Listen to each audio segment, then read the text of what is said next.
Welcome to AI for Beginners. Build a custom ChatGPT in 3 steps. Before we begin, let's review some terminology. I'm going to vastly oversimplify these definitions to convey the main idea. LLM, or large language model, is a model that generates text. You give it text as input, and the LLM produces text as output. AI, or artificial intelligence, is generally a product that uses an LLM. ChatGPT is specifically OpenAI's AI product. So AI versus ChatGPT is like tissues versus Kleenex. Tissues are the general product, and Kleenex is a specific trademarked product name. If you found that confusing, that's okay. I go over this in more detail in AI for Beginners, How ChatGPT Works, which you can find at this link. Since you're already subscribed, you'll get this course at no extra cost. I also highly recommend taking my AI for Beginners Tools to Learn Machine Learning, where I discuss a framework for picking up AI and ML. You can find that course at this link. There's no need to write down these links, as you'll find all of the links in this lesson at this URL. Now, let's build your custom ChatGPT in 3 steps. These steps are for everyone to take, even if you're a professional, even if you have a massive budget. Anyone building a custom AI needs these 3 steps. Step 1. Scope your project. Determine what your AI will do and how you'll judge its capabilities. Step 2. Evaluate models. There are guidelines for what types of models to use when. Step 3. Refine quality. There's no need for training, and we'll show you 2 methods of improving quality.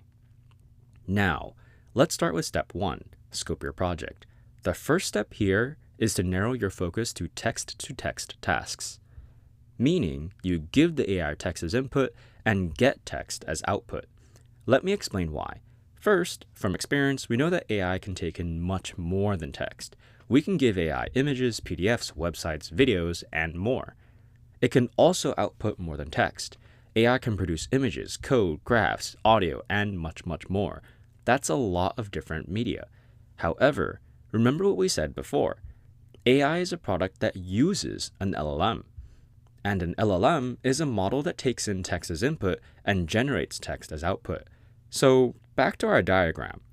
Let's zoom in on the AI product and look at the underlying LLM. Notice that the LLM only takes in text. All other inputs are first converted into text.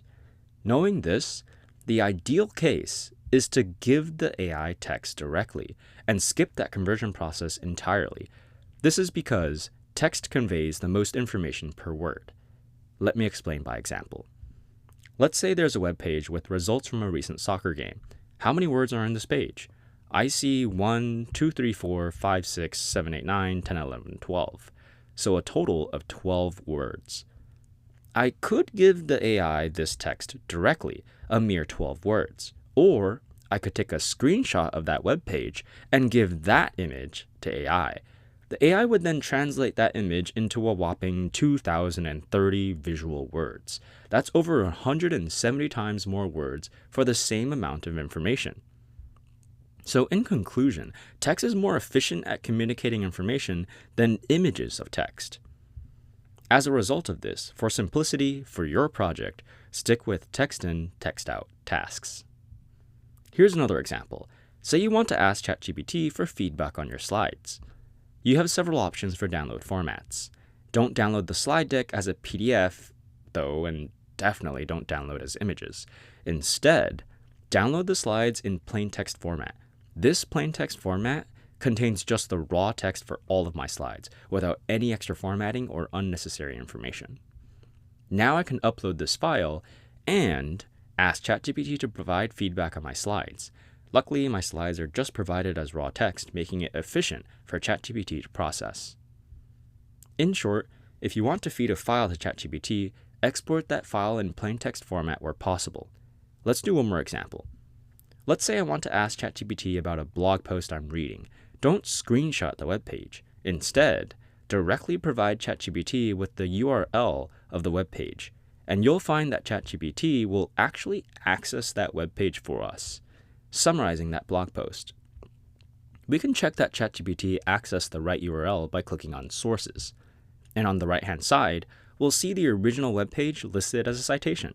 This means ChatGPT was able to access the raw text on the web page and, like before, ingest information efficiently.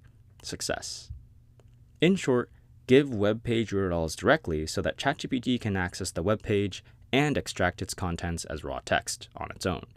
To summarize this lesson in one takeaway, focus on text-to-text tasks. This means feeding in plain text data wherever possible for our project. And this now concludes the first sub-step of the first step. We've scoped our project down by focusing on text-to-text tasks. In the next lesson, we'll talk about some text-to-text tasks that AI is best suited for. And if you'd like to get a copy of these slides and see additional resources, you can access this URL.